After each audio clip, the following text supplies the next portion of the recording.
Hello and welcome to Hope Tushant Yadav. This is Indian Economy Full Course. We are on Unit number 2, Lecture number 6, Banking and Finance और सब heading डालिए money market. तो notebook और pen लेकर तैयार हैं या नहीं आप? लिखिए unit 2 lecture 6 banking and finance and money market. अगली लेक्चर नंबर 7 में हमारा ये यूनिट खत्म हो जाएगा बैंकिंग एंड फाइनेंस कंप्लीटली, और उसके अगले लेक्चर से हम शुरू करेंगे unit 3 government budget and fiscal policy of the government. बहुत ही इंटरेस्टिंग टॉपिक है और आपको बहुत मजा आएगा। आज हम कंप्लीट कर लेंगे बेसल नॉर्म्स जितने भी हैं स्ट्रक्चर्ड वे में कि 1988 में क्या हुआ था, 2004 में क्या हुआ था, 2010 में क्या हुआ था। तो पूरा फ्रेमवर्क एकदम हम चलेंगे, टाइमली चलेंगे और पूरी बेहतरीन तरीके से हम करेंगे आज। तो बेसल नॉर्म्स हम पूरा आज कवर कर लेंगे। आपके दिमाग के जितने तार हैं आज सारे खुल जाएंगे। तो डालिए यूनिट 2 लेक्चर 6 स्टार्ट करें आज का लेक्चर। बहुत बढ़िया। बेसल नॉर्म्स, तो मैंने आपको पिछली क्लास में कुछ रेशियो समझाए थे, capital adequacy ratio, liquidity coverage ratio and leverage ratio. पढ़ा है ना आपने उसको? उस लेक्चर को बिना अटेंड किए लेक्चर करना व्यर्थ है। अगर आपको वो 3 रेशियो समझ में आएंगे तभी ये लेक्चर समझ में आएगा, और ये समझ में आएगा कि हम बेसल 1 से बेसल 3 तक कैसे हमने अपग्रेड किया। तो बेसल 1, बेसल 2, बेसल 3। उससे पहले ये मेरा चैनल है होप तुषांत यादव। अगर आपको वीडियोस अच्छी लग रही हैं, हमारा इनिशिएटिव आपको अच्छा लग रहा है, तो वीडियोस को लाइक कीजिएगा, चैनल को सब्सक्राइब जरूर कीजिएगा। अगर आप हमसे कनेक्ट होना चाहते हैं तो टेलीग्राम, इंस्टाग्राम और फेसबुक पर कनेक्ट हो सकते हैं, जिसकी लिंक मैं डिस्क्रिप्शन बॉक्स में सारी डाल दूंगा। टेलीग्राम से मेरे जरूर जुड़िए। यहाँ पर हमने क्विज भी स्टार्ट की है, बहुत अच्छी क्विज है, हम खुद बनाते हैं और आपको बहुत मजा आएगा, चैंपियन हो जाएंगे आप। तो बैकग्राउंड में हमने समझा था कि हर्स्टेड बैंक ऑफ जर्मनी फेल हो गया किसी वजह से, और उसकी वजह से हमने बेसल कमिटी बनाई under the supervision of bank for international settlement. ये हम पढ़ चुके हैं, है ना? मैं आपके लिए लेकर आया हूं क्योंकि आपको थोड़ा सा रिवाइज करवाना चाह रहा हूं मैं। बेसल अकॉर्ड, ये 3 इंपॉर्टेंट फंक्शन थे, minimum capital requirement, supervisory review process, market discipline requirement. आज ये सब समझेंगे। पिछली क्लास में हमने इसको स्किप कर दिया था, उसकी जरूरत नहीं थी। आज हम पूरा समझेंगे इसे। तो बेसल 1 आया था 1988 में, 2 आया था 2004 में, और बेसल 3 आया था 2010 में। तो आज हम एकदम 1988 से शुरुआत करेंगे और 2010 पे आके रुकेंगे। तो पूरा एकदम हम क्रोनोलॉजिकल ऑर्डर में चलेंगे। कैपिटल एडिक्वेसी रेशियो का फॉर्मूला मैंने बताया था, tier 1 capital plus tier 2 capital plus additional tier 1 capital divided by total risk weighted asset. Tier 1 capital क्या थी? Permanent capital. टीयर 2 क्या थी? Non permanent capital. And additional tier 1 capital क्या थी? Semi permanent. जैसे डिबेंचर्स होते हैं, उनको अगर हम इक्विटी में कन्वर्ट कर दें तो एक टाइम पीरियड के बाद उनको इक्विटी में अगर कन्वर्ट कर देंगे तो उसको बोलेंगे एडिशनल टीयर 1 कैपिटल या सेमी परमानेंट कैपिटल। तो मैंने ये तीनों चीजें आपको समझाई हैं, और रिस्क वेटेड एसेट भी समझाया है कि हर एक लोन के साथ कुछ रिस्क एसोसिएट होता है। उसकी वजह से हम पूरे जितने भी हम लोन देते हैं सबका रिस्क वेटेड एसेट निकालते हैं टोटल, कि हमें को टोटल कितना रिस्क लेना पड़ा है और हमारे पास कितनी एक्चुअली में कैपिटल है। समझ रहे हैं इस बात को? तो उसका रेशियो निकाल के हमें ये पता चलता है कि बैंक की स्टेबिलिटी कितनी है, बैंक की हेल्थ कैसी है, बैंक की स्ट्रेंथ कैसी है और साउंडनेस बैंक का कैसा है। यही पता करते हैं कैपिटल एडिक्वेसी रेशियो से। उसके बाद हमने पढ़ा था liquidity coverage ratio. Liquidity coverage ratio क्या था कि आपने अगर पिछले महीने कुछ डिपॉजिट्स हुए हैं, मान लीजिए 100 करोड़ के, और उसी महीने आपका 120 करोड़ का विड्रॉल हो गया है बैंक से, तो 20 करोड़ का एक्स्ट्रा लिक्विडिटी बैंक से बाहर निकल गई है। इसीलिए इस लिक्विडिटी को अगले महीने बैंक को कवर करना पड़ेगा 100% ऑफ दिस, या इससे ज्यादा, यानी 20 करोड़ को एक्स्ट्रा उसको रखना पड़ेगा हाई क्वालिटी लिक्विड एसेट में, या तो कैश में या तो गवर्नमेंट सिक्योरिटी में। ये चीज समझाई थी मैंने आपको, याद है आपको? तो ये था लिक्विडिटी कवरेज रेशियो, जो कि 100% से ज्यादा होना चाहिए या उसके बराबर हो सकता है, यानी 20 करोड़ हो सकता है या 20 करोड़ से ज्यादा हो सकता है। और उसके बाद हमने समझा था लेवरेज रेशियो। लेवरेज रेशियो क्या था? टीयर 1 कैपिटल जितनी है आपके पास परमानेंट कैपिटल और आपके पास टोटल एसेट कितने हैं, उसका रेशियो क्या है, उसे बोलते थे लेवरेज रेशियो। ये हमने समझा था, जो कि 3% से ज्यादा ही होना चाहिए, 3% या 3% से ज्यादा, यानी टोटल एसेट का 3% कम से कम टीयर 1 कैपिटल जरूर होनी चाहिए। तो ये हमने पढ़े थे 3 ratio, capital adequacy ratio, leverage ratio, liquidity coverage ratio. इसमें आपको अगर कोई दिक्कत है तो बताइए। यहां तक सब कुछ क्लियर होना चाहिए। अगर यहां तक सब कुछ क्लियर नहीं है तो आपको क्रोनोलॉजिकल ऑर्डर जो मैं बताने वाला हूं उसमें आपको दिक्कत आएगी। आगे बढ़े, बेसल 1 1988 पे पहुंच जाइए भाई। 1988 पे पहुंच गए आप, ठीक है। बेसल कमेटी जो हमने बनाई थी उसका मतलब क्या था, मीटिंग ऑफ सेंट्रल बैंक, सारे सेंट्रल बैंक आपस में आके मिलेंगे। Let me select the colour of a pen. सभी सेंट्रल बैंक आपस में आके मिलेंगे और ऑब्जेक्टिव था कि हम फाइनेंशियल स्टेबिलिटी जो बैंकिंग सेक्टर की है उसको अचीव करना चाहते हैं। तो यही हमारा ऑब्जेक्टिव था, है ना। इसीलिए हमने बेसल कमेटी बनाई थी, क्योंकि बहुत बड़ा bank Herstatt bank of Germany fail हो गया था और उसकी वजह से अगर एक बैंक फेल होता है तो पूरी एक इकोनॉमी को इम्पैक्ट करता है। और आज तो इंटरकनेक्टेड वर्ल्ड में सारी इकोनॉमीज आपस में कनेक्टेड है, तो एक इकोनॉमी को इम्पैक्ट पड़ता है तो सारी इकोनॉमीज एकदम टहल महल तहलका मच जाता है।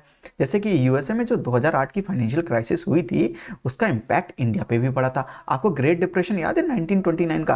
कहने का मतलब यही है कि अगर कोई बैंक फेल होता है, बैंक कैपिटलिज्म की जड़ है एकदम, रोटेशन ऑफ मनी जो कैपिटलिज्म का कॉन्सेप्ट है वो बैंक ही तो करता है।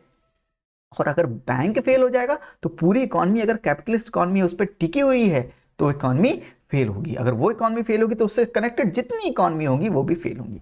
तो ये क्राइसिस ना आ पाए इसके लिए बेसल कमेटी बनाई गई। G10 लग्जमबर्ग और बेल्जियम मिलकर बनाया, इन्होंने एक कमेटी बनाई, basal committee, under the supervision of bank for international settlement. और उसका ऑब्जेक्टिव ही यही था कि हमको फाइनेंशियल स्टेबिलिटी प्राप्त करनी है बैंकिंग सेक्टर में, ताकि ऐसी सिचुएशन दोबारा कभी ना आए। तो ये काम था। तब जो बेसल 1 1988 में आया उसने क्या कहा, बेसल 1 1988 में जो आया उसने कहा कि every bank should have minimum capital requirement to cover credit risk. तो जितना वो क्रेडिट देते हैं उसमें जो रिस्क एसोसिएट है उसके हिसाब से उनके पास कुछ मिनिमम कैपिटल होनी ही चाहिए। अरे सर इसको कहते क्या है, यही तो मैंने पढ़ा रहा था रेशियो आपको, कैपिटल एडिक्वेसी रेशियो। तो रिस्क, क्रेडिट रिस्क यानी जो टोटल रिस्क वेटेड एसेट हमारा बॉटम में था उसको कवर करने के लिए कितनी कैपिटल चाहिए, tier 1 plus tier 2 plus additional tier 1, उसी को तो कैपिटल एडिक्वेसी रेशियो कहते हैं। तो बेसल 1 ने क्या दिया हमको, कैपिटल एडिक्वेसी रेशियो, कि आप हर बैंक का कैपिटल एडिक्वेसी रेशियो चेक कीजिए और जिस बैंक का कैपिटल एडिक्वेसी रेशियो अच्छा होगा वो बैंक की स्टेबिलिटी भी अच्छी होगी। यानी कैपिटल एडिक्वेसी रेशियो ज्यादा तो बैंक की स्टेबिलिटी ज्यादा। ये किसने दिया हमको, बेसल 1 1988 ने। तो CAR कैपिटल एडिक्वेसी रेशियो, या इसको और बोलते हैं CRAR यानी capital risk weighted asset ratio, ठीक है। इसको CRAR भी बोलते हैं या CAR भी बोलते हैं, कैपिटल एडिक्वेसी रेशियो। ये रेशियो बताता है कि आपने जितना रिस्क लिया है, क्रेडिट रिस्क लिया है, उसको कवर करने के लिए आपके पास कितनी कैपिटल है, कितनी मिनिमम कैपिटल होनी ही चाहिए आपके पास। अगर वो आपका CAR का परसेंटेज बढ़िया है इसका मतलब है सर कि आपकी बैंक की हेल्थ बढ़िया है, स्ट्रेंथ बढ़िया है। तो बेसल 1 ने यही तो किया, बेसल 1 ने यही कहा, CAR कैपिटल एडिक्वेसी रेशियो। तो 1988 में ही एक कॉन्सेप्ट आ गया था कैपिटल एडिक्वेसी रेशियो का। ये चीज समझ आई या नहीं आई, यहां पर देखिएगा क्या कवर करने के लिए, क्रेडिट रिस्क कवर करने के लिए कितनी मिनिमम कैपिटल रिक्वायरमेंट होनी चाहिए। ये बेसल 1 ने कहा कि एवरी बैंक को इतना कैपिटल बराबर मेंटेन करके चलना ही पड़ेगा। तो बेसल 1 समझ में आया आपको। बेसल 2 जो 2004 में आया उसने बेसल 1 में क्या अपग्रेडेशन किए, बार बार कलर चेंज करना पड़ रहा है आज। 2004 में जो आया उसमें हमको क्या, तो हमने उसमें अपग्रेड किया बेसल 1 में। देखिए बेसल 1 ने केवल कहा था मिनिमम कैपिटल रिक्वायरमेंट की बात की थी, लेकिन बेसल जो 2 आया उसने 3 फंक्शन की बात की। मिनिमम कैपिटल रिक्वायरमेंट होनी चाहिए बैंक के पास सुपरवाइजरी रिव्यू प्रोसेस होना चाहिए और बैंक के पास मार्केट डिसिप्लिन रिक्वायरमेंट होना चाहिए। तो जब बेसल 2 आया उसने मिनिमम कैपिटल रिक्वायरमेंट में 2 चीज ऐड कर दी, क्या क्या, सुपरवाइजरी, ये एडिशन किया और ये एडिशन किया, supervisory review process and market discipline requirement. तो ये 2004 की बात है। तो 1988 से 2004 तक तो वही चला कैपिटल एडिक्वेसी रेशियो। 2004 में 2 चीजें और ऐड की गई, supervisory review process and market discipline requirement, जो कि मैंने यहां पर भी लिखा है, इसको देख लीजिए आप, ये मैंने खुद से लिखा है। मिनिमम कैपिटल रिक्वायरमेंट पहले केवल एक चीज को कवर करने के लिए था, क्या कवर करने के लिए, क्रेडिट रिस्क। तो जो क्रेडिट से जितना रिस्क एसोसिएट होता था उसको कवर करने के लिए कितना मिनिमम रिक्वायरमेंट चाहिए कैपिटल का, वो था पहले बेसल 1 में। लेकिन मिनिमम कैपिटल रिक्वायरमेंट अब 3 टाइप के रिस्क को कवर करने के लिए आ गया। तो बेसल 2 में जो मिनिमम कैपिटल रिक्वायरमेंट होगी वो 3 तरह के रिस्क को कवर करने के लिए, एक क्रेडिट रिस्क तो होगा ही होगा, दूसरा market risk and operational risk, तो जो बैंक का ऑपरेशनल रिस्क है उसको भी कवर करना है, और जो मार्केट रिस्क है उसको भी कवर करने के लिए कितनी कैपिटल की रिक्वायरमेंट होगी। अब जो कैपिटल मिनिमम कैपिटल रिक्वायरमेंट होगी इसको कवर करने के लिए बैंक को इतना कैपिटल मेंटेन करना पड़ेगा। तो ये 3 टाइप के रिस्क को कवर करने के लिए बैंक को कितना मिनिमम कैपिटल को रिक्वायरमेंट है, उसको कितना मेंटेन करना पड़ेगा, उसको हम बोलेंगे, उसका एडिशन किया बेसल 2 ने। तो ये मार्केट रिस्क क्या है और ये ऑपरेशनल रिस्क क्या है। देखिए क्रेडिट रिस्क तो हम जानते हैं, जो हमने लोन दिया उससे एसोसिएटेड जो रिस्क है, जैसे आपने होम लोन दिया उससे एसोसिएटेड कितना रिस्क है, 0%। अगर उसने लोन रीपे नहीं किया तो आप जाके घर छीन लीजिए उसका, ठीक है, उसको बेचकर आप अपना पैसा निकाल लीजिए। तो होम रिस्क से रिस्क जो एसोसिएटेड है वो 0% है। लेकिन आपने किसी को हॉलीडे के लिए पैकेज के लिए रिस्क दिया, आपने 2 करोड़ रुपए दिए कि जाइए बाली में आप एकदम हॉलीडे मना कर आइए, तो वो हॉलीडे मना कर आ गए और वापस आके आपको पैसा नहीं दिए, तो आप रिकवर कैसे करेंगे। तो वो रिस्क 100% रिस्क है, यानी पर्सनल जो काम के लिए रिस्क लिया वो 100% रिस्क है। तो क्रेडिट रिस्क जो होगा उसके हिसाब से कितनी मिनिमम कैपिटल रिक्वायरमेंट होनी चाहिए वो हमने देख ली थी। अब बेसल 2 ने कहा कि ठीक है आप क्रेडिट रिस्क तो निकालिए, लेकिन मार्केट रिस्क और ऑपरेशनल रिस्क जो ये 2 एडिशनल रिस्क हैं इसको भी कवर करने के लिए आप थोड़ी सी मिनिमम कैपिटल रिक्वायरमेंट जरूर रखिए। मार्केट रिस्क का मतलब होता है possibility of loss due to change in market price of asset and liability of the bank. तो अगर जो बैंक का असेट साइड है या लायबिलिटी साइड है उसमें जो अगर कुछ चेंज हुआ मार्केट प्राइस की वजह से, उसकी वजह से जो बैंक को लॉस हो गया उसको बोलते हैं मार्केट रिस्क। एग्जांपल, जैसे कि एक बैंक के पास बॉन्ड्स होते हैं, अगर बॉन्ड का प्राइस बढ़ गया या बॉन्ड का प्राइस कम हो गया और बॉन्ड की यील्ड बढ़ गई, मैंने आपको बॉन्ड समझाया है, याद रखिएगा उसको। तो बॉन्ड की अगर प्राइस कम हो गई, बॉन्ड की यील्ड बढ़ गई, बॉन्ड की प्राइस कम होने की वजह से किसको ज्यादा नुकसान होगा, बैंक्स को ज्यादा नुकसान होगा। इसलिए बॉन्ड्स के चेंज होने की वजह से ये मार्केट रिस्क में कैलकुलेट होगा, क्योंकि मार्केट की वजह से बॉन्ड में प्राइस चेंज हुआ है ना। रुपये का डिप्रिसिएशन, अब बहुत ढेर सारे फॉरेन पोर्टफोलियो इन्वेस्टर थे एफपीआई, उन्होंने क्या किया, अपना पैसा सब निकाल के खींचा और अपने देश चले गए। उससे क्या हुआ, हमारी कंट्री से डॉलर चला गया, डॉलर चला गया तो डॉलर की सप्लाई कम हो गई और रुपया उसके मुकाबले ज्यादा है, तो रुपया का डेप्रिसिएशन हो जाएगा। कहने का मतलब रुपए की औकात कम हो जाएगी। माफ कीजिएगा इस वर्ड को यूज करने के लिए, क्योंकि फीलिंग बहुत बढ़िया आती है इससे, रुपये डेप्रिसिएशन की। रुपया डेप्रिशिएट होगा डॉलर के मुकाबले, यानी अगर $1 रुपए था पहले 70 रुपए का, तो डेप्रिशिएट होकर 74 रुपए हो जाएगा। याद रखिएगा डेप्रिशिएट का मतलब ये नहीं कि वैल्यू 70 से 64 हो जाएगी, ये तो एप्रिशिएट हो जाएगा। 70 से 74 होगा तो डेप्रिशिएट होगा। हम पूरा पढ़ेंगे फॉरेन, जब हम पढ़ेंगे तब हम पूरा इसको रुपये डेप्रिशिएशन एप्रिशिएशन हम सब कुछ पढ़ेंगे। लेकिन अभी मैं ये समझा रहा हूं कि अगर रुपया डिप्रिशिएट हो गया तो बैंक के पास जो रुपए है उसकी वजह से बैंक के एसेट साइड को या लायबिलिटी साइड को जो लॉस हो सकता है इस रुपए डिप्रिशिएशन की वजह से, उसको मार्केट रिस्क में हम कैलकुलेट करेंगे। तो अब मार्केट में जो प्राइस चेंज हो रहा है असेट या लायबिलिटी की, उसकी वजह से जो बैंक को लॉस हो रहा है उसको बोलते हैं मार्केट रिस्क। जैसे कि एक एग्जांपल लीजिए, आपके घर में आपने ज्वेलरी रखी है, सोना रखा है 1 तोला।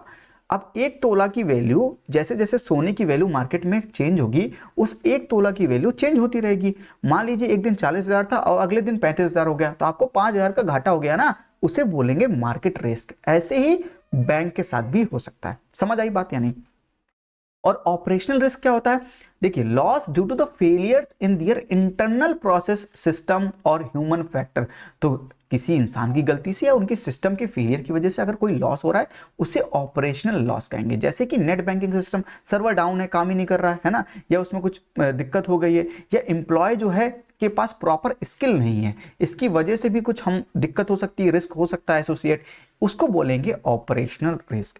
तो credit risk, market risk and operational risk को कवर करने के लिए जितनी मिनिमम कैपिटल रिक्वायरमेंट होती है उसे ही हम बेसल 2 में रखा है हमने। तो बेसल 2 में हमने मिनिमम कैपिटल रिक्वायरमेंट का दायरा थोड़ा सा बढ़ा दिया। तो पहले नैरो था, केवल क्रेडिट रिस्क की बात करता था, अब ये तीनों चीजों की बात करेगा।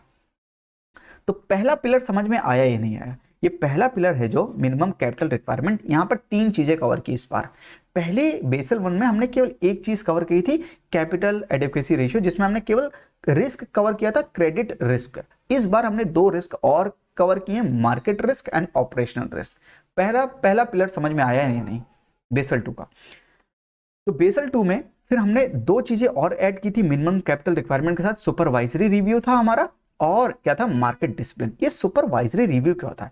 देखिए, हर एक बैंक के पास रिस्क मैनेजमेंट सिस्टम होना ही चाहिए, ताकि वो अपना रिस्क हमेशा कैलकुलेट मैनेज करके चले, और ये रेगुलर सुपरविजन होना चाहिए इसका। इसीलिए इसको बोला है सुपरवाइजरी रिव्यू। रिव्यू किस चीज का? रिस्क का मैनेजमेंट, ठीक है। और हमेशा बैंक के पास एक डिपार्टमेंट होना चाहिए सेपरेट रिस्क मैनेजमेंट के लिए।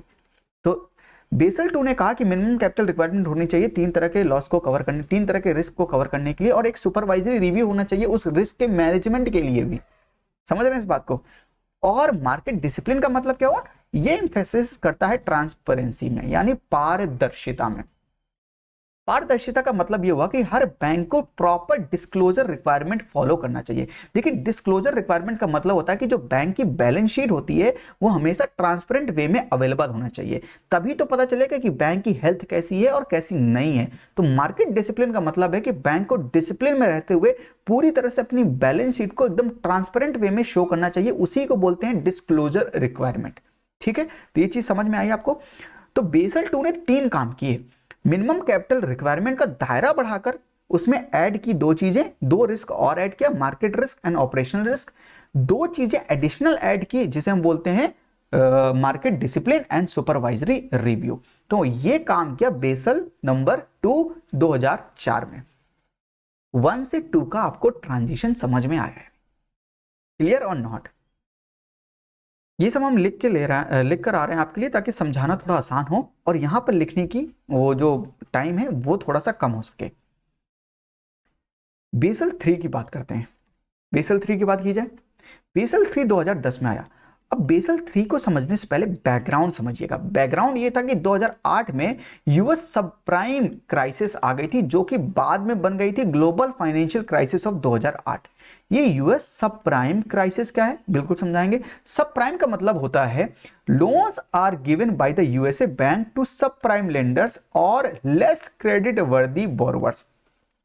तो यूएसए के जो बैंक्स थे उन्होंने सब प्राइम लेंडर्स को लोन दे रखा था। सब प्राइम लेंडर्स मतलब वो लेंडर्स जिनकी रीपे करने की कैपेबिलिटी कम है। अब आपने किसी एक ऐसे व्यक्ति को लोन दे दिया जिसकी रीपे करने की कैपेबिलिटी नहीं है, मान ली वो सैलरीड पर्सन नहीं है, उसके पास प्रॉपर सैलरी नहीं है, उसको आपने लोन दे दिया, उसके पास अर्निंग कहीं से इतनी प्रॉपर नहीं है ताकि आपने उसने जितना लोन मांगा है वो रीपे कर सके। That means that borrower is less credit वर्दी बोरोवर। अगर ऐसे लोगों को आपने लोन दे रखा है तो समझिए रिस्क का खतरा बहुत ज्यादा है, उस असेट का नॉन परफॉर्मिंग असेट बनने का खतरा ज्यादा है। सब प्राइम लेंडर्स मतलब ऐसे लेंडर्स जिनकी क्रेडिट वर्दी जो है वो कम है, वो उनकी रीपे करने की कैपेबिलिटी कम है। तो यूएसए के बैंक ने, और ये मेनली जो यूएसए का बैंक था वो हाउसिंग जो बोरोवर्स थे, जो हाउसिंग घर बनाने के लिए ले रहे थे, उनको ज्यादा लोन दे रहे थे। और वो भी उनमें से वो कौन ऐसे बोरोवर थे, वो सब प्राइम बोरोवर थे, यानी उनकी क्रेडिट लौटाने की कैपेबिलिटी भी कम थी। इसी वजह से ग्लोबल फाइनेंशियल क्राइसिस आया 2008 में। लेकिन इंडिया को थोड़ा कम इम्पैक्ट पड़ा था, बिकॉज हमारा इतना पूरा ओपन नहीं था अभी भी उसके साथ, इसलिए हमें इतना ज़्यादा इम्पैक्ट नहीं पड़ा था। लेकिन यहाँ पर समझिए कि बैकग्राउंड क्या था। बैकग्राउंड यह था कि यूएसए के जो बैंक थे उन्होंने लेस क्रेडिट वर्दी लोगों को खूब ढेर सारा लोन दे रखा था, इसकी वजह से बैंक के बैंकरप्ट होने के चांसेस ज़्यादा थे। तो बेसल 3 इसलिए आया कि ऐसी सिचुएशन को कैसे डील किया जाए, तो बैंकिंग सेक्टर को और ज़्यादा मजबूत कैसे किया जाए। इस बैकग्राउंड में रहते हुए आप इस चीज को समझिएगा कि बेसल 3 2010 ने क्या किया। देखिए, जो मिनिमम कैपिटल था उसको तो रखा ही रखा, तो जो हम प्रीवियस से जो आ रहे हैं उसको हम रख रहे हैं, उसको हम रिटेन कर रहे हैं, यानी बेसल 2 की जो चीजें हैं हम सब रिटेन करेंगे। बेसल 3 में हम कुछ एडिशन करेंगे, ठीक है। जैसे हमने बेसल 1 से कुछ एडिशन बेसल 2 में किया था, बेसल 3 में हमने क्या एडिशन किया। पहले क्या था हमारे पास, मिनिमम कैपिटल रिक्वायरमेंट हमने इसको रखा, सुपरवाइजरी रिव्यू था उसको भी रखा, मार्केट डिसिप्लिन था उसको भी रखा, और जो CAR कॉन्सेप्ट है वही कैपिटल एडिक्वेसी रेशियो जो यहाँ पर था मिनिमम कैपिटल रिक्वायरमेंट, इस कॉन्सेप्ट को भी हमने रखा। हमने एडिशन किया लिक्विडिटी मैनेजमेंट को, हम सब समझेंगे। हमने एडिशन किया stricter norms for capital requirement, यानी टियर 1 की जो कैपिटल है उसको आप ज्यादा रखिए, टीयर 2 एडिशनल टीयर 1 की कंपैरिजन में टीयर 1 का जो परसेंटेज होना चाहिए वो ज्यादा रखिए। तो stricter norms for capital requirement and more important किसके लिए, टीयर 1 कैपिटल के लिए। और तीसरा हमने एडिशन किया कैपिटल कंजर्वेशन बफर। उसके बाद चौथी चीज हमने ऐड की counter cyclic capital buffer and last था लेवरेज रेशियो। तो 5 चीजें ऐड की गई बेसल 3 में। लिक्विडिटी मैनेजमेंट का मतलब है लिक्विडिटी कवरेज रेशियो। हम सब समझाएंगे आपको, लिक्विडिटी कवरेज रेशियो समझा चुके हैं, फिर भी हम समझाएंगे एक बार। तो इतनी चीज ऐड की, लिक्विडिटी मैनेजमेंट ऐड किया, टीयर 1 में थोड़ा सा और स्ट्रिक्टर नॉर्म्स होना चाहिए, यानी टीयर 1 का रेशियो ज्यादा होना चाहिए, ये ऐड किया। कैपिटल कंजर्वेशन बफर ऐड किया हमने, counter cyclic capital buffer add किया और लेवरेज रेशियो ऐड किया। ये सब आप नोट डाउन करते चलिएगा मेरे साथ, ठीक है। अब हम समझते हैं 1 बाय 1 उनको ऐड करने से क्या हुआ। देखिए कैपिटल कंजर्वेशन बफर क्या है। It is a buffer of capital which a bank has to be created with its own resources. तो बैंक को कुछ अपने रिसोर्सेस से ये कैपिटल क्रिएट करनी पड़ती है, बफर बनाना पड़ता है। देखिए बफर का मतलब हमेशा ये होता है कि ऐसे समय पे काम आए जब हम बहुत डाउन हो। यानी अगर आप वैसे समझे, ज्योग्राफिकली समझें, तो इंडिया और चाइना के बीच में बफर कौन है, नेपाल, है ना। तो ऐसे ही कहने का मतलब यह है कि कैपिटल कंजर्वेशन बफर का मतलब यह है कि इतनी कैपिटल बैंक अपने रिसोर्सेज से क्रिएट करे ताकि ऐसी सिचुएशन में वो काम आ सके, वो बफर है। ओन रिसोर्सेज का मतलब है, कैसे own resources, from dividends from share holders और बोनस ऑफ एम्प्लॉय। तो जो एम्प्लॉय को बोनस देते हैं या शेयर होल्डर्स को जो डिविडेंड हम पे करते हैं, उससे थोड़ा सा बचा बचा के थोड़ा बफर क्रिएट करें। और वो बफर कितना होना चाहिए, 2.5% होना चाहिए रिस्क वेटेड एसेट के साथ। तो जो रिस्क वेटेड एसेट निकाला था हमने कि कितना टोटल रिस्क वेटेड एसेट है, उसका 2.5 हमको रखना चाहिए कैपिटल कंजर्वेशन बफर। और वो बफर कैसे क्रिएट करेंगे, जो शेयर होल्डर्स को डिविडेंड देते हैं, जो एम्प्लॉय को बोनस देते हैं, उससे थोड़ा थोड़ा मार्जिन लेके उस बफर को क्रिएट करेंगे 2.5% ऑफ RWA, ताकि वो ऐसे समय पर काम आए जब हम थोड़ा बैंक क्राइसिस में हो। समझ रहे हैं इस बात को। और एक क्वालिटी की टर्म्स में बात करें कैपिटल कंजर्वेशन बफर की, तो ये कॉमन इक्विटी कैपिटल के बराबर है। कहने का मतलब इक्विटी कैपिटल की इसीलिए बराबर है क्योंकि वो डिविडेंड से ही तो निकाल रहे हैं, बोनस से ही तो निकाल रहे हैं, तो इनकी क्वालिटी अच्छी है कैपिटल कंजर्वेशन बफर की। तो कैपिटल कंजर्वेशन बफर समझ में आया नहीं आया, ये रखने की क्यों जरूरत है, कितना होना चाहिए, 2.5% ऑफ रिस्क वेटेड एसेट। मैंने पिछली क्लास में आपको बताया था बल्कि, लेकिन ये पूरा एक्सप्लेन नहीं किया था, इसीलिए इस क्लास में मैं आपको स्टेप वाइज पूरा एक्सप्लेन करते चल रहा हूं। Why CCB capital conservation buffer रखने की जरूरत क्यों है, ये हमें कैसे पता चलेगा। देखिए जो लेहमैन ब्रदर्स थे यूएस इन्वेस्टमेंट बैंक के, उन्होंने बहुत ढेर सारा लॉस किया और वो बैंकरप्ट होने की कगार में भी थे। उसकी वजह से वही एक टर्निंग पॉइंट था कि जो ग्लोबल फाइनेंशियल क्राइसिस आ गया था। लेकिन वो बैंक इतना लॉस बनाने के बाद भी अपने शेयर होल्डर्स को खूब ढेर सारा डिविडेंड दे रहा था, अपने एम्प्लॉयज को खूब ढेर सारा बोनस दे रहा था। तो आपको एक तरफ लॉस हो रहा है और आप इतना ढेर सारा बोनस दे रहे हैं, इतना ढेर सारा डिविडेंड दे रहे हैं, आप बैंकरप्ट की कगार पे हैं और आप इतना, तभी ये क्राइटेरिया लाया गया कैपिटल कंजर्वेशन बफर कि भैया उस सिचुएशन के लिए भी हम तैयार होंगे जिस सिचुएशन हम बैंकरप्ट होने के कगार पे होंगे, तो शेयर होल्डर्स को कम डिविडेंड देंगे, उसी डिविडेंड से हम एक बफर क्रिएट करेंगे, एम्प्लॉय के बोनसेस से हम बफर क्रिएट करेंगे ताकि वो बफर ऐसी सिचुएशन में काम आ सके, ताकि बैंक कभी बैंकरप्ट ना हो, उसकी हेल्थ, उसकी स्टेबिलिटी, उसकी स्ट्रेंथ हमेशा मजबूत बरकरार रहे। तो कैपिटल कंजर्वेशन की जरूरत क्यों पड़ी, ये समझ में आया। तो कैपिटल कंजर्वेशन बफर हम समझ गए। आइए समझते हैं काउंटर साइक्लिक कैपिटल बफर क्या होता है। देखिए बैंकों को इसमें कहा गया काउंटर साइक्लिक कैपिटल बफर। तो कैपिटल बफर की बात करें, लेकिन काउंटर साइक्लिक क्या है ये समझते हैं। बैंक को कहा गया कि जब इकोनॉमी अच्छा काम कर रही है, जीडीपी खूब ग्रो हो रही है, खूब ग्रोथ है इकोनॉमी में, इकोनॉमिक अपस्विंग है, तब बैंक को उस समय एक एडिशनल बफर क्रिएट करना चाहिए। एडिशनल बफर जो सीसीबी से भी आगे होना चाहिए, उस समय एक एडिशनल बफर क्रिएट करना चाहिए ताकि जब इकोनॉमिक डाउनस्विंग हो तब वो उसी बफर को, एडिशनल बफर को बैंक यूटिलाइज कर सके। पर ये प्रोविजन जो था काउंटर साइक्लिक बफर का, ये नॉन बाइंडिंग था, ये बाइंडिंग नहीं था बैंकों की, बैंक को ये करना ही करना है। बस एडवाइज्ड किया गया बैंक को कि आप काउंटर साइक्लिक कैपिटल बफर भी क्रिएट कर सकते हैं। जैसे कि हमारी जो इकोनॉमी थी 2004 से बात करें तो जब मनमोहन सिंह की गवर्नमेंट आई थी तब हमारी इकोनॉमी खूब बूस्ट हो रही थी, जीडीपी 7-8% से ग्रो हो रही थी।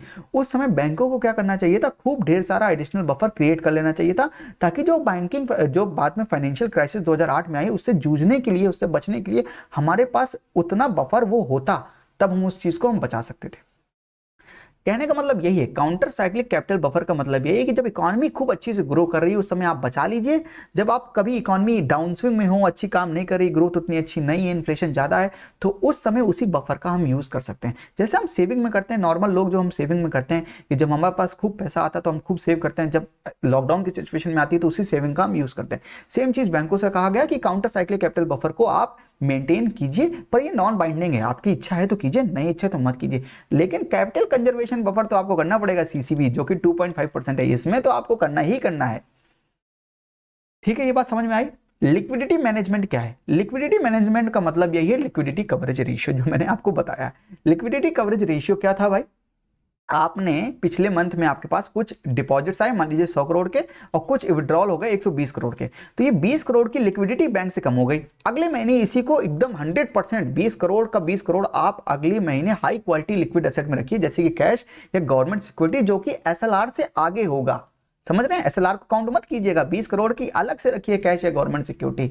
इसे बोलते थे लिक्विडिटी कवरेज रेशियो, इसीलिए कवर कर रहे हैं ना, इसीलिए लिक्विडिटी कवरेज रेशियो 100% बोला गया था। लेकिन आरबीआई हमारे केस में कह रहा था कि बैंकों से कि आप 60% भी कर लें तो बहुत बड़ी बात है, 60% ही आप अभी कर लीजिए, क्योंकि हमारे बैंक इंडिया की सिचुएशन अलग होने की वजह से आरबीआई इस मामले में थोड़ा सा हमारा ये 60% लिक्विडिटी कवरेज रेशियो आ गया। ज्यादा लिक्विडिटी कवरेज रेशियो होगा तो बैंक की प्रॉफिटेबिलिटी में भी कमी हो जाएगी। ठीक है, एक चीज याद रखिएगा, इंडिया जो है फुलफिल कर रहा है capital adequacy ratio and leverage ratio, but हम ये फुलफिल नहीं कर रहे हैं capital conservation buffer and liquidity coverage ratio. तो यहां पर हमें काम करने की जरूरत है, क्योंकि अगर ऐसी सिचुएशन आई, हमारे बैंकिंग सेक्टर फेल हो जाएगा अगर इसकी स्ट्रेंथ अच्छी नहीं हुई। लेकिन ये सब रेशियो मेंटेन करने से एक चीज जरूर हो रही है, प्रॉफिटेबिलिटी ऑफ द बैंक कम हो रही है, क्योंकि बैंक अगर 20 करोड़ का लिक्विडिटी कवरेज रेशियो अगले महीने उसको नहीं रखना पड़ता कैश या गवर्नमेंट सिक्योरिटी में, तो उतने का वो लोन दे देती किसी को और उससे वो मुनाफा कमाती। अब उसकी वजह से वो कमा नहीं पाएगी, इसलिए प्रॉफिटेबिलिटी ऑफ द बैंक कम हो जाएगी। तो क्या इन नॉर्म्स को हमको सीरियसली लेना चाहिए या नहीं लेना चाहिए, ये डिबेट का टॉपिक है। इस डिबेट पर, इस सवाल पर आप हमको कमेंट बॉक्स में कुछ अच्छा अपना पॉइंट ऑफ व्यू लिखकर जरूर दीजिएगा। तो लिक्विडिटी मैनेजमेंट समझ में आया? अब देखिए मैं आपको फिर से पूरा समझाता हूं। तो बेसल नंबर 3 जो 2010 में आया, तो 2008 की बैंकिंग फाइनेंशियल जो क्राइसिस थी उसको याद रखिएगा। ये चीजें तो थी minimum capital, supervisory review, market discipline, ये सब था। कैपिटल एडिक्वेसी रेशियो भी था। इसमें 2 रेशियो और ऐड किए गए बेसल नंबर 3 में, लिक्विडिटी कवरेज रेशियो जो लिक्विडिटी मैनेजमेंट के लिए था, और लेवरेज रेशियो, और ऐड किया गया कैपिटल कंजर्वेशन बफर। ये टीयर 1 की कैपिटल को बढ़ाने की बात की, इसके प्रोपोर्शन को बढ़ाने की बात की, काउंटर साइक्लिक कैपिटल बफर को लाया गया, और लेवरेज रेशियो। तो ये चीजों का एडिशन किया गया बेसल नंबर 3 में, जो कि 2010 में आया। तो क्रोनोलॉजिकल ऑर्डर में आपको सब कुछ समझ में आया या नहीं आया? 2004 से 1988 से क्या एडिशन हुआ 2004 में, और 2010 में कितना एडिशन हुआ, ये पूरा क्रोनोलॉजिकल ऑर्डर में बेसल नॉर्म समझ में आया या नहीं आया? लिख दीजिए कमेंट बॉक्स में, यस सर हमें समझ में आया। अगर आपको आया, अगर आपका दिल खुश हो गया पढ़ के, तो लिखिए जरूर।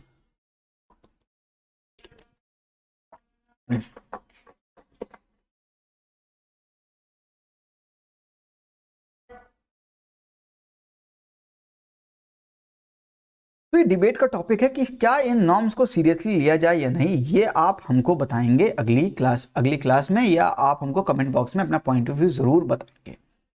मैंने आपको बताया था कैपिटल एडिक्वेसी रेशियो में, क्या बताया था कि टीयर 1 कैपिटल के बारे में बताया था, टीयर 2 एंड एडिशनल टीयर 1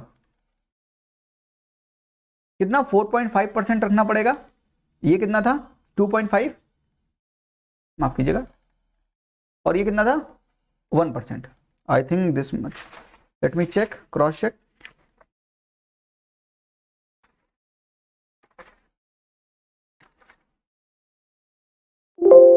ये 2.5 नहीं, ये 2% था, और ये 1.5 था, माफ कीजिएगा मुझको।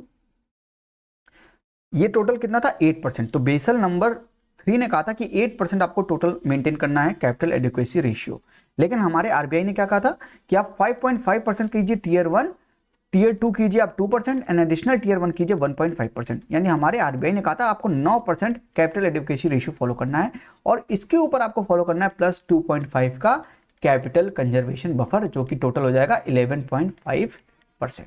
तो कैपिटल एडिक्वेसी रेशियो के फैक्चुअल डेटा रहे।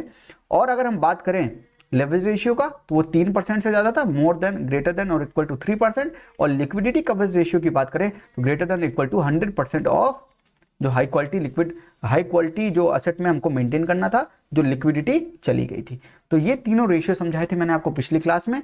इस क्लास में मैंने आपको स्ट्रक्चर्ड वे में बताया कि बेसल 1 से बेसल 2 कैसे हम गए और क्या एडिशन किया, बेसल 2 से बेसल 3 में क्या एडिशन किया, पूरा कॉम्प्रिहेंसिव कवरेज हो गया है बेसल का। तो बेसल नॉर्म से कोई ऐसा क्वेश्चन नहीं हो सकता जो आपसे ना बने, ये याद रखिएगा। सारा कुछ हमने बेसल नॉर्म्स का सब कुछ कवर कर दिया है क्रोनोलॉजिकल ऑर्डर में। तो आप बताइएगा आपको आज का लेक्चर कैसा लगा और ये बेसल 1, बेसल 2, बेसल 3 हमारा ये कवरेज आपको कैसा लगा। ये मेरा चैनल है होप तुषांत यादव, यहाँ इस चैनल को सब्सक्राइब जरूर कीजिएगा। अगर आपको वीडियोस अच्छी लग रही हैं तो वीडियोस को लाइक जरूर कीजिएगा। अगर आप हमसे कनेक्ट होना चाहते हैं तो आप हमसे टेलीग्राम, फेसबुक और इंस्टाग्राम में कनेक्ट हो सकते हैं। टेलीग्राम पे जरूर जुड़िए, वहां पर हमने क्विज भी स्टार्ट किए और इन सब की लिंक मैं डिस्क्रिप्शन बॉक्स में डाल दूंगा। आज का आपको सेशन कैसा लगा जरूर बताइएगा। अगली क्लास में पूरा बैंकिंग एंड फाइनेंस कंप्लीट खत्म हो जाएगा। उसकी अगली क्लास से हम स्टार्ट करेंगे government budget and fiscal policy of the government. बहुत मजा आने वाला है इस कोर्स में। बहुत शेयर भी कीजिए इस कोर्स को, किसी नीडी की हेल्प कीजिए। ये इनिशिएटिव उन सब के लिए है, आप सबका इनिशिएटिव होना चाहिए ये कि फ्री एजुकेशन आप सब तक पहुंचाएं, उन तक पहुंचाएं जो वे कोर्स अटेंड नहीं कर पाते। ऑनलाइन या ऑफलाइन कोर्स जो पैसों का होता है वो किसी वजह से अफोर्ड नहीं कर पाते, उनको ये कोर्स जरूर बताइए ताकि एक गुडविल आप भी अपने अंदर क्रिएट कर सके। तो आज के लिए इतना ही। थैंक यू, नमस्ते, जय हिंद।